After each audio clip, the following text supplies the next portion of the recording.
Hello friends, మీ ముందుకు వచ్చేసాం మరో వీడియోతో.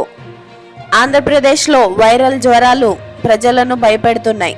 ప్రధాన నగరాల నుండి గ్రామాల వరకు ఈ జ్వరాల ప్రభావం ఎక్కడికక్కడ తీవ్రంగా కనిపిస్తోంది. విజయవాడ, గుంటూరు, విశాఖపట్నం వంటి పెద్ద నగరాల్లో ప్రభుత్వ, ప్రైవేట్ ఆసుపత్రులు జ్వర పీడితులతో కిక్కిరిశాయి.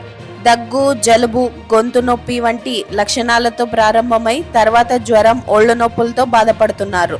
ప్రతిరోజు రాష్ట్రంలో వైరల్ జ్వరాల కేసులు పెరుగుతూ వస్తున్నాయి. ప్రధాన నగరాలు మాత్రమే కాదు, పల్లెల్లో కూడా ఈ జ్వరాలు తీవ్రత ఎక్కువగా ఉంది. మలేరియా, డెంగీ వంటి వ్యాధుల కేసుల్లో అనధికారికంగా కూడా అధికంగా నమోదు అవుతున్నాయి. ఎడినో ఇన్ఫ్లుయెంజా వైరస్ వంటి వ్యాధులు చిన్నారుల్లో ఎక్కువగా కనిపిస్తున్నాయి.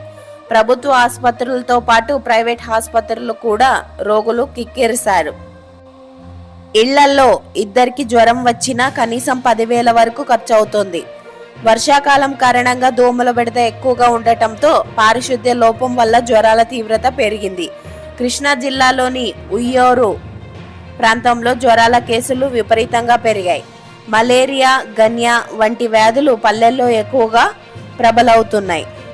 గిరిజన ప్రాంతాల్లో మలేరియా కేసులు 2 ఏళ్లతో పోలిస్తే పెరిగాయి. జ్వరాలు ఎక్కువగా ప్రభావం చూపే కాలం జూలై నుంచి నవంబర్ వరకు ఉంటుంది. నీటి, గాలి కాలుష్యం వల్ల వైరల్ జ్వరాలు తీవ్రత ఎక్కువగా ఉంది. ప్రజలు జాగ్రత్త తీసుకోవాలి, అవసరమైనప్పుడు వైద్య సాయం పొందాలని సూచిస్తున్నారు. పార్వతీపురం జిల్లా ఆసుపత్రిలో ప్రతిరోజు 550 వరకు ఓపీ కేసులు నమోదు అవుతున్నాయి.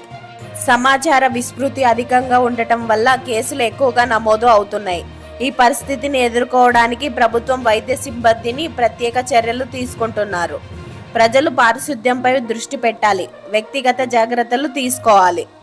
రాష్ట్రంలో వైరల్ జ్వరాలు ప్రజలను తీవ్రంగా బాధిస్తున్నాయి. ఈ సమయంలో ప్రజలు జాగ్రత్త తీసుకోవడం అవసరం. సమయం వచ్చినప్పుడు వైద్య సాయం తీసుకోవడం, పారిశుద్ధ్యం పాటించడం ఆరోగ్యాన్ని కాపాడే మార్గం.